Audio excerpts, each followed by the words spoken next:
सभी को नमस्ते। अपना ऊष्मागतिकी में आदर्श गैस अध्याय चल रहा है। इसका आज अंतिम दिन है। तो इसमें हमें वायुमंडलीय भौतिकी में अनुप्रयोग का अध्ययन करना है। तो इसका पहला जो अनुप्रयोग है वह है बैरोमेट्रिक समीकरण। तो बैरोमेट्रिक समीकरण क्या होती है इसके बारे में हम स्टार्ट करते हैं। तो सबसे पहले हम जानते हैं कि किसी द्रव में सतह से y ऊंचाई पर स्थित किसी बिंदु पर जो दाब होता है वो दाब P बराबर P0 प्लस रो जी वाई होता है। यहाँ P0 जो है वो समुद्र तलीय या दाब है, रो घनत्व है उस द्रव का, जी गुरुत्व है एवं y वह ऊंचाई है जिस ऊंचाई तक द्रव भरा हुआ है किसी नली के अंदर। यह सूत्र हमने कक्षा 11 में पढ़ लिया है, वही सूत्र है। लेकिन गैसों के लिए स्थिति भिन्न होती है।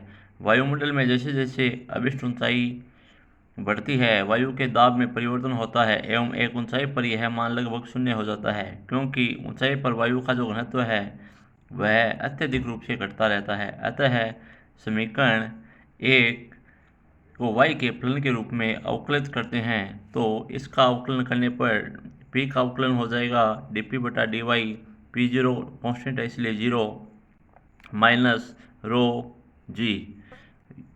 माइनस यहाँ पे इसलिए आया है क्योंकि घनत्व में कमी हो रही है। तो अब समीकरण 2 मिल गई। अतः किसी बिंदु पर वायु का जो घनत्व है वह उस बिंदु पर वायु दाब के समानुपाती होता है, जो कि हमें दिखाई दे रहा है समीकरण 2 से। इसके लिए वायु का जो ताप है वो नियत रहना चाहिए एवं गुरुत्व त्वरण भी लगभग नियत रहना चाहिए। अतः समीकरण 2 से हम लिख सकते हैं P बटा P0 बराबर रो अपन रो जीरो। इस समीकरण 3 में रो का जो मान है वो हम समीकरण 2 से रख देंगे। तो यह इस समीकरण 3 से रो का जो मान है वो समीकरण 2 में रख देंगे। तो dp अपॉन dy बराबर माइनस का g, रो की जगह ये रो का मान यहाँ से निकाल के यहाँ रख देंगे। तो p upon P zero into rho zero बन गया। dp अपॉन p, यहाँ से p ट्रांसफ़र हो गया इधर और ये dy इधर आ गया। इस समीकरण 4 का जो है वो समाकलन कर देंगे। तो समीकरण 4 का समाकलन कहाँ से कहाँ तक होगा? P बराबर P0 से P बराबर P बराबर P0 है समुद्र तलीय दाब और P बराबर P है अभिष्ट दाब। तो इसका समाकलन करने पे लॉग इपीरियन P अपॉन P0 बराबर माइनस का G rho upon P0 y। तो यहाँ से P पहले लॉग को ट्रांसफ़र करेंगे तो इपीरियन आ जाएगा, फिर P अपॉन P0 में से P को 0 को ट्रांसफ़र कर देंगे तो P बराबर P0 एक्सपोनेंशियल हो गया। और इसको जो है वो एक अलग नियतांक मान लिया एल्फा। तो P बराबर P0 exponential minus alpha Y समीकरण 5 में गई।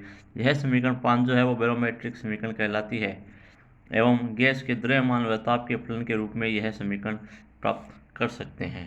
नेक्स्ट जो अपना अनुप्रयोग आ रहा है वह है अवोगाद्रो संख्या का आकलन। अवोगाद्रो संख्या वही n से परिचित संख्या है उसका आकलन करना है। इसके लिए किसी द्रव में निलंबित कोलाइडी कण उस गैस की तरह व्यवहार करते हैं जो कि गुरुत्वीय क्षेत्र के प्रभाव में साम्यावस्था में है। अतः उन कणों की ऊंचाई के साथ घनत्व उसी प्रकार परिवर्तित होता है जिस प्रकार वायुमंडलीय दाब जो है वो समुद्र तल में ऊंचाई के साथ परिवर्तित होता है। यदि द्रव के एकांक आयतन में कोलाइडी कणों की संख्या स्मॉल n है तो यह परिवर्तन जो होगा वो dn बटा n बराबर dp अपॉन p हो जाएगा। इसे हमने समीकरण 1 दे दी। अब यदि गैस का द्रव्यमान a ताप के फलन के रूप में है तो बैरोमेट्रिक समीकरण से हम जानते हैं dp अपॉन p बराबर माइनस का n mg बटा RT dH। ये समीकरण 2 हो गई। समीकरण 1 व 2 चूंकि बराबर है इसलिए इनको बराबर कर दिया। तो ये dn तो बराबर हो जाएंगे, ये जो मान है वो इस मान के बराबर हो जाएगा,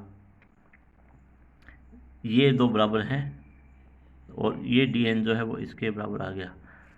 तो dn बटा n बराबर माइनस का n mj बटा RT dH।